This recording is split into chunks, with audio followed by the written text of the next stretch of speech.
सर्वोपनिषदो गावो दोग्धा गोपालनन्दनः पार्थो वत्सः सुधीर्भोक्ता దుగ్ధం గీతామృతం మహత్. ఉపనిషత్తులు అన్నీ ఆవులు. గోపాల నందనుడైన శ్రీకృష్ణుడే పాలు పితికేవాడు. పార్థుడు ఆవు దూడ. శుద్ధబుద్ధి కలిగిన వారు పాలు త్రాగేవారు. అతి మధురమైన గీతయే పాలు. పార్థుడికి లేదా అర్జునుడికి దారి చూపేవాడు పార్థసారథి అంటే శ్రీకృష్ణుడు. ఆయన ఈ మానవాళికే మార్గదర్శి. ఆయన మార్గదర్శకత్వం దైవికమైనది. అది గీత లేదా భగవద్గీత రూపంలో మనకు అందించబడింది. అది ఉపనిషత్తుల సారం. ఉపనిషత్తులు ఒక ఆవు అయితే గీత దాని పాలు. అర్జునుణ్ణి దూడతో పోల్చినట్లయితే పాలు పితికేవాడైన శ్రీకృష్ణుడు ఆ పాలను అర్జునుడికి ఇచ్చాడు.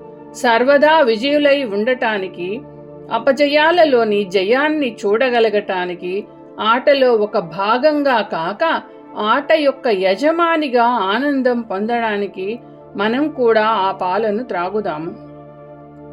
ఈ ఆటను నైపుణ్యంతో, శక్తితో, సాహసంతో ఆడుతున్నా కూడా దానికి ప్రేక్షకులు లాగానే ఉండడం నేర్చుకుందాం. ఉపనిషత్తులు జ్ఞాన భాండాగారాలు. అవి మొత్తం 108 ఉన్నాయి. అవి విలువైన, పుష్టికరమైన, మధురమైన రుచితో ఔషధ విలువలు కలిగిన పాలనిచ్చే ఆవుల లాంటివి.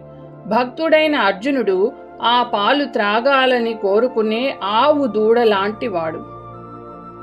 గోవుల వంటి ఉపనిషత్తులలోని జ్ఞానాన్ని క్రోలేందుకు శ్రీకృష్ణుడు అర్జునుడికి వీలు కల్పిస్తున్నాడు. అమూల్యమైన ఆ పాలే దివ్య మధువైన గీత.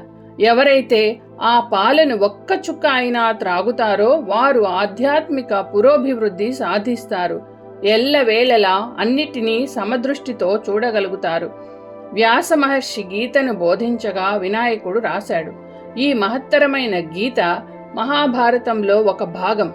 వ్యాస మహర్షి జ్ఞాని కాగా ప్రశాంతతను, పారమార్థికతను పెంపొందించేవాడైన వినాయకుడు సాధకుల అభివృద్ధిని అనుసరించి వారికి అడ్డంకుల్ని కల్పిస్తాడు లేదా తొలగిస్తాడు. అర్జునుడు శ్రీకృష్ణుణ్ణి ఒక శిష్యుడిగా శరణు కోరాడు. అప్పుడు శ్రీకృష్ణుడు ఈ భగవద్గీతను ఆలపించి అందరి అజ్ఞానాన్ని తొలగించి అందరికీ జ్ఞాన జ్యోతులతో వెలుగునిచ్చాడు.